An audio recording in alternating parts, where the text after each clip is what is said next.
ಅನ್ವರ್ ಮಾಣಿಪ್ಪಾಡಿ ಅಂತ. ಅವರು ಮೊದಲು JDS ಅಲ್ಲಿದ್ದರು, ಆಮೇಲೆ ಅವರು ಕಾಂಗ್ರೆಸ್ಗೆ ಬಂದರು, ಆಮೇಲೆ BJPಗೆ ಹೋದರು. ಆಮೇಲೆ ಅವರು ಈ ವಕ್ಫ್ ಒಂದು ವರದಿಯನ್ನು ರಚನೆ ಮಾಡಿದರು. ಅದ್ಭುತ ಇಂಗ್ಲೀಷ್ ಎಲ್ಲ ಚೆನ್ನಾಗಿದೆ ಅವ್ರದ್ದು.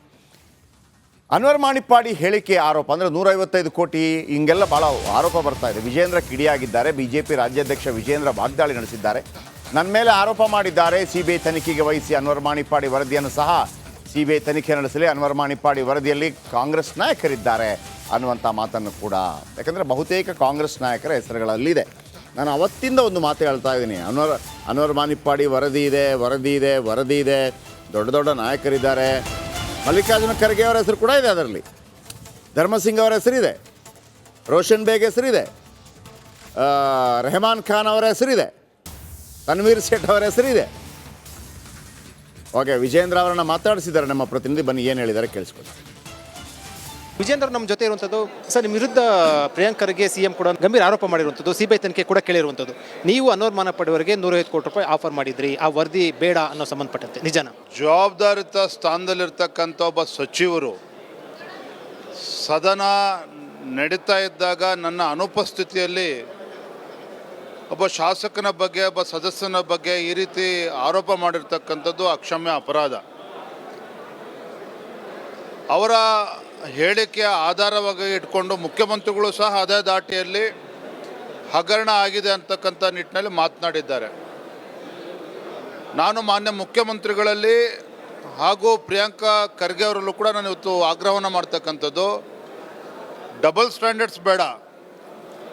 ತಾವು ಅನ್ವರ್ ಮಾಣಿಪ್ಪಾಡಿ ಅವರ ಹಿಂದಿನ ಹೇಳಿಕೆನೇ ತಾವು ಒಪ್ಕೊಳ್ಳೋದೇ ಆದರೆ, ಯಾವ ಅನ್ವರ್ ಮಾಣಿಪ್ಪಾಡಿ ಅವರು ಮೈನಾರಿಟಿ ಕಮಿಷನ್ನಿನ ಹಿಂದಿನ ಚೇರ್ಮನ್ ಅವರಿದ್ದರು, ಅವರ ವರದಿಯ ಆಧಾರದ ಮೇಲೆ ಜಗದೀಶ್ ಶೆಟ್ಟರ್ ಅವರು ಮುಖ್ಯಮಂತ್ರಿಗಳಿದ್ದಾಗ ಉಪಲೋಕಾಯುಕ್ತರಿಂದ ತನಿಖೆಯನ್ನು ಕೂಡ ಮಾಡಿದ್ದಾರೆ.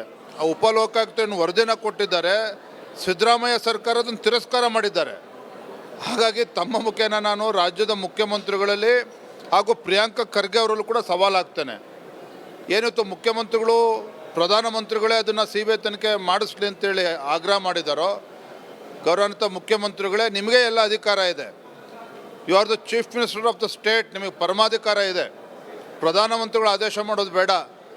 ತಾವೇ 150 ಕೋಟಿ ಏನು ಆರೋಪ ಇವತ್ತು ವಿಜೇಂದ್ರನ ಮೇಲೆ ಬಂದಿದೆ, ಆ ಆರೋಪದ ಬಗ್ಗೆ ಸಮಗ್ರ ತನಿಖೆ ಆಗಬೇಕು ಅಂತೇಳಿ ತಾವೇ CBI ತನಿಖೆಗೆ ಆದೇಶ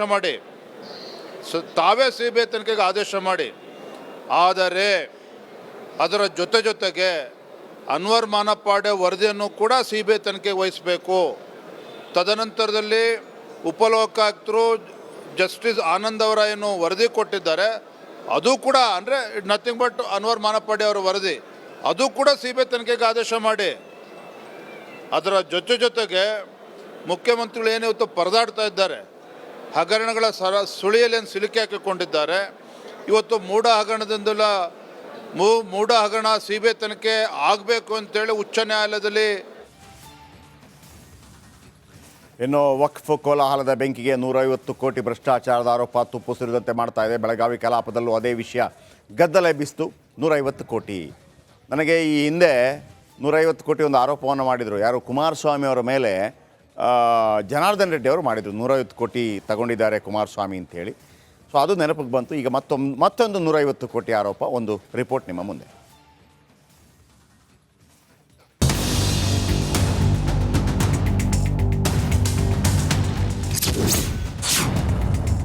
ಸದನದಲ್ಲಿ ಮಾಣಿಪ್ಪಾಡಿ ಹೇಳಿಕೆ ಕೋಲಾಹಲ.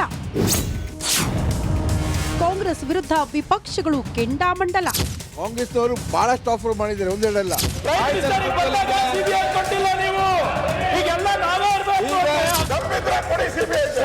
ವಕ್ಫ್ ವರದಿ ಬಗ್ಗೆ CBI ತನಿಖೆ ಆಗಬೇಕು, ಬೇಡ ಅನ್ನೋದ್ರ ಬಗ್ಗೆ ಸದನದಲ್ಲಿ ಕದನಕ್ಕೆ ಕಾರಣವಾಗಿದೆ. ಸರ್ಕಾರ CBI ತನಿಖೆ ಮಾಡಿಸ್ಲಿ ಅಂತ ಬಿಜೆಪಿ ಕೂಗಾಡಿದ್ರೆ ಬಿಜೆಪಿಯೇ CBIಗೆ ಪತ್ರ ಬರೀಲಿ ಅಂತಿದೆ ಕಾಂಗ್ರೆಸ್. ಆದ್ರೆ ಇಷ್ಟು ದಿನ ಕೇಂದ್ರದ CBI ಮೇಲೆ ಇಲ್ಲದ ಪ್ರೀತಿ ಈಗ್ಯಾಕೆ ಅಂತ ವಿಪಕ್ಷಗಳು ಕಿಡಿಕಾರಿದೆ. ಒಂದು ಸಂತೋಷ ತರ್ತಕ್ಕಂಥ ಸಂಗತಿ ಅಂತ ಹೇಳಿದ್ರೆ, ಈ ನಾಡಿನ ಗೌರವಾನ್ವಿತ ಮುಖ್ಯಮಂತ್ರಿಗಳಿಗೆ central bureau of investigation CBI ಬಗ್ಗೆ ಬಹಳ ವಿಶ್ವಾಸ ಬಂದಿರತಕ್ಕಂಥದ್ದು ತುಂಬಾ ಸಂತೋಷ ತರ್ತಕ್ಕಂಥ ವಿಚಾರ.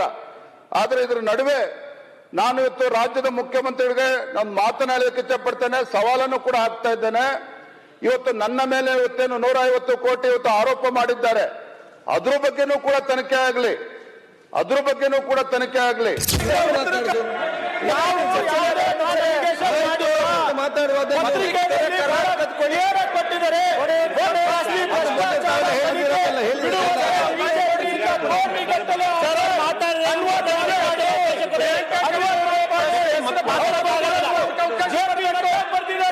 ಅಮಿತ್ ಶಾ ಅವರಿಗೆ ಬರ್ದಿದ್ದಾರೆ, RSS ಮುಕುಂದ್ ಅವರಿಗೆ ಬರ್ದಿದ್ದಾರೆ.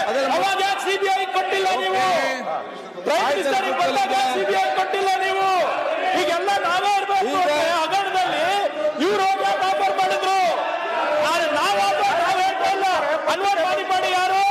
Minority commission appointed by BJP.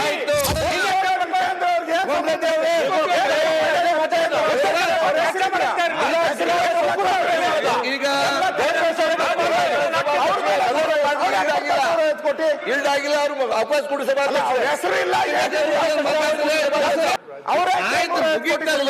ಮತ್ತೆ ನೀವು ನನ್ನ ಹಾಕಿ ನಾನು ಉತ್ತರ ಕೊಡಲಿಲ್ಲ. ಈಗ ನಾನು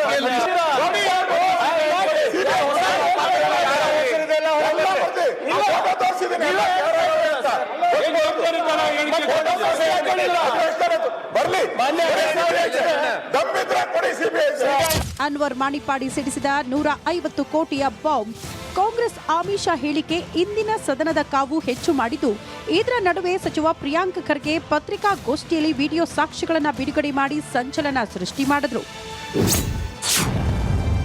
ಅನ್ವರ್ ಹೇಳಿಕೆಗೆ ಸಾಕ್ಷ್ಯ ಕೊಟ್ಟ ಪ್ರಿಯಾಂಕ್ ಖರ್ಗೆ. ಇಷ್ಟು ದಿನ ಮೂಡ ವಾಲ್ಮೀಕಿ ಕೇಸ್ಗಳನ್ನ ಸಿಬಿಐಗೆ ಕೊಡಲು ಒಲ್ಲೆ ಎನ್ನುತ್ತಿದ್ದ ಕಾಂಗ್ರೆಸ್ ಈಗ ಮಾಣಿಪಾಡಿ ವಿಚಾರದಲ್ಲಿ ಸಿಬಿಐ ಜಪ ಮಾಡ್ತಿದೆ. ಇದು ಬಿಜೆಪಿಗರ ಕಣ್ಣು ಕೆಂಪಗಾಗಿಸಿದೆ. ವಕ್ಫ್ ವರದಿ ಬಗ್ಗೆ ಸಿಬಿಐ ತನಿಖೆ ಆಗುತ್ತಾ? ಆಗೋದಾದ್ರೆ ಬೆಕ್ಕಿನ ಕೊರಳಿಗೆ ಗಂಟೆ ಕಟ್ಟೋರು ಯಾರು ಅನ್ನೋದು ಈಗಿರುವ ಯಕ್ಷ ಪ್ರಶ್ನೆ. Bureau report, Republic Kannada. Anwar Manippady ಅಂತ ಅವರು ಮೊದಲು JDS ಅಲ್ಲಿದ್ದರು, ಆಮೇಲೆ ಅವರು ಕಾಂಗ್ರೆಸ್ಗೆ ಬಂದರು, ಆಮೇಲೆ BJPಗೆ ಹೋದರು. ಆಮೇಲೆ ಅವರು ಈ ವಕ್ಫ್ ಒಂದು ವರದಿಯನ್ನು ರಚನೆ ಮಾಡಿದರು. ಅದ್ಭುತ ಇಂಗ್ಲೀಷ್ ಎಲ್ಲ ಚೆನ್ನಾಗಿದೆ ಅವ್ರದ್ದು. ಅನ್ವರ್ ಮಾಣಿಪಾಡಿ ಹೇಳಿಕೆ ಆರೋಪ ಅಂದರೆ 155 ಕೋಟಿ ಹಿಂಗೆಲ್ಲ ಭಾಳ ಆರೋಪ ಬರ್ತಾ ಇದೆ. ವಿಜೇಂದ್ರ ಕಿಡಿಯಾಗಿದ್ದಾರೆ. BJP ರಾಜ್ಯಾಧ್ಯಕ್ಷ ವಿಜೇಂದ್ರ ವಾಗ್ದಾಳಿ ನಡೆಸಿದ್ದಾರೆ. ನನ್ನ ಮೇಲೆ ಆರೋಪ ಮಾಡಿದ್ದಾರೆ, CBI ತನಿಖೆಗೆ ವಹಿಸಿ ಅನ್ವರ್ ಮಾಣಿಪಾಡಿ ವರದಿಯನ್ನು ಸಹ CBI ತನಿಖೆ ನಡೆಸಲಿ, ಅನ್ವರ್ ಮಾಣಿಪಾಡಿ ವರದಿಯಲ್ಲಿ ಕಾಂಗ್ರೆಸ್ ನಾಯಕರಿದ್ದಾರೆ ಅನ್ನುವಂಥ ಮಾತನ್ನು ಕೂಡ, ಯಾಕಂದರೆ ಬಹುತೇಕ ಕಾಂಗ್ರೆಸ್ ನಾಯಕರ ಹೆಸರುಗಳಲ್ಲಿದೆ. ನಾನು ಅವತ್ತಿಂದ ಒಂದು ಮಾತು ಹೇಳ್ತಾ ಇದ್ದೀನಿ, ಅನ್ವರ್ ಮಾಣಿಪಾಡಿ ವರದಿ ಇದೆ, ದೊಡ್ಡ ದೊಡ್ಡ ನಾಯಕರಿದ್ದಾರೆ. ಮಲ್ಲಿಕಾರ್ಜುನ ಖರ್ಗೆ ಅವರ ಹೆಸರು ಕೂಡ ಇದೆ ಅದರಲ್ಲಿ, ಧರ್ಮಸಿಂಗ್ ಅವರ ಹೆಸರಿದೆ, ರೋಷನ್ ಬೇಗ್ ಹೆಸರಿದೆ, ರೆಹಮಾನ್ ಖಾನ್ ಅವರ ಹೆಸರಿದೆ, ತನ್ವೀರ್ ಸೇಠ್ ಅವರ ಹೆಸರಿದೆ. ಓಕೆ, ವಿಜೇಂದ್ರ ಅವರನ್ನು ಮಾತಾಡಿಸಿದ್ದಾರೆ ನಮ್ಮ ಪ್ರತಿನಿಧಿ. ಬನ್ನಿ ಏನು ಹೇಳಿದ್ದಾರೆ ಕೇಳಿಸ್ಕೊಳ್ಳಿ. ವಿಜೇಂದ್ರ ನಮ್ಮ ಜೊತೆ ಇರುವಂಥದ್ದು. ಸರ್, ನಿಮ್ಮ ವಿರುದ್ಧ ಪ್ರಿಯಾಂಕ್ ಖರ್ಗೆ CM ಕೂಡ ಗಂಭೀರ ಆರೋಪ ಮಾಡಿರುವಂಥದ್ದು, ಸಿಬಿಐ ತನಿಖೆ ಕೂಡ ಕೇಳಿರುವಂಥದ್ದು.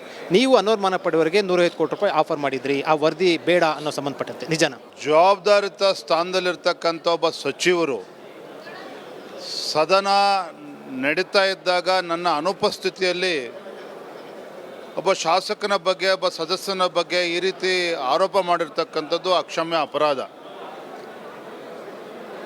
ಅವರ ಹೇಳಿಕೆಯ ಆಧಾರವಾಗಿ ಇಟ್ಕೊಂಡು ಮುಖ್ಯಮಂತ್ರಿಗಳು ಸಹ ಅದೇ ದಾಟಿಯಲ್ಲಿ ಹಗರಣ ಆಗಿದೆ ಅಂತಕ್ಕಂಥ ನಿಟ್ಟಿನಲ್ಲಿ ಮಾತನಾಡಿದ್ದಾರೆ.